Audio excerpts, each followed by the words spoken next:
take a look at 23-foot Vantage Bonnie Lass. Rod holders in the back seat, adjustable lounge seat. Does have a table that comes up. I have pictures. Does have a storage cabinet, cup holders, bucket seat, custom deluxe electronics package from the factory. Head. Look at the seat from the other direction.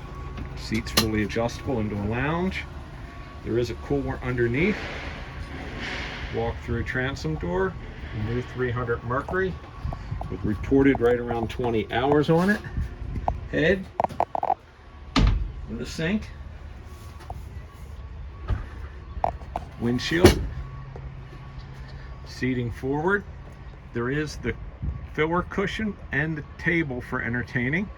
Up forward we have a windlass, a boarding ladder, beach boarding ladder in the front, wash down. Those holders are for a front cover, for a sun cover from the front. Full windshield with wipers.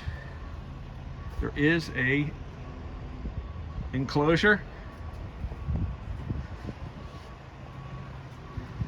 Live well in the back. Fully optioned boat. Received the boat last July.